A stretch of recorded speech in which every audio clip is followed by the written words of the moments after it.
Your US-based items are now showing up in Canada. Problem is, you didn't put them there. Somebody else did. How is this happening? Why is this happening? And what should you do about it? My name is Stephen Pope. I'm the founder of My Amazon Guy. I'll give you some answers.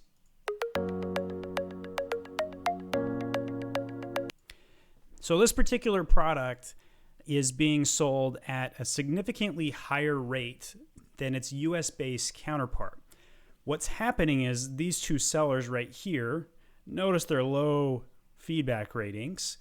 They're buying from the US and shipping it into Canada, and they're doing it on razor-thin margins. Like, for somebody to do this, they basically get thousands and thousands of SKUs in mass, data dump it in the system, and make a margin of somewhere around 5%.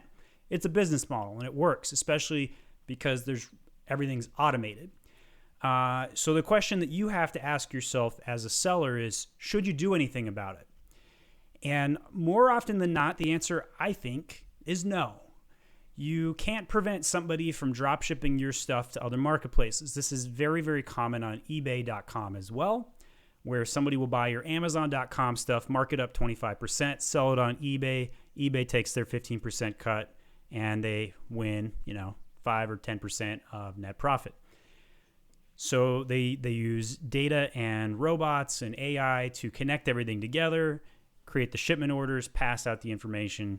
You get the idea. This is a very well-documented business model. It can be frustrating to brand owners, though, who did not show up in Canada, Mexico, or eBay, and all of a sudden their product's showing up there. Maybe somebody placed an order, they didn't like what happened, maybe the box got damaged, and they're asking you to make it right.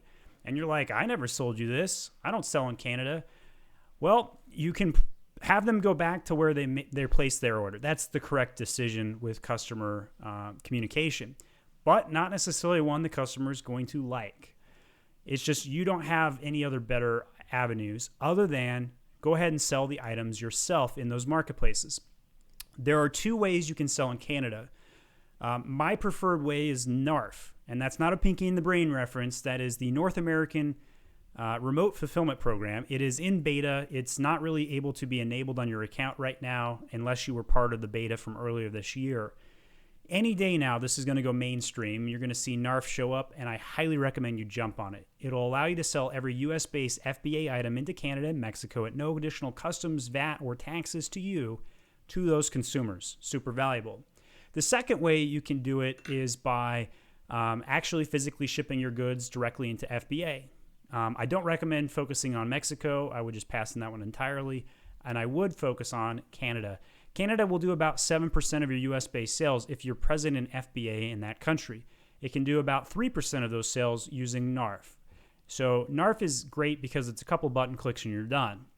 FBA, you got to deal with customs, shipping, VAT, all that bad stuff. There are many experts out there who deal with that, and you can find and leverage them. NARF, for those that want to keep their focus on the U.S., is the way to go. With that in mind, hopefully this has been helpful to help you understand how these things happen, why they happen.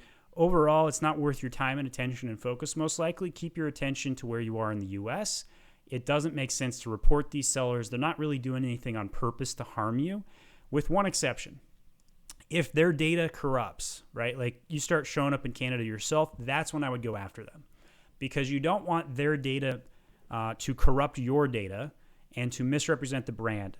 I do have a couple clients who have started launching in Canada, and all of a sudden they got to deal with phantom parentages and deal with bad data, and it takes some work to clean up. There is a tool on Amazon to file infringement reports. Just type into your browser Amazon report infringement. That'll pull up the right link. It's amazon.com/report/infringement.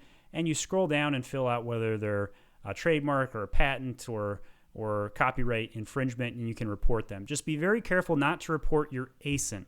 You don't want to ever report your ASIN. You only want to report the sellers.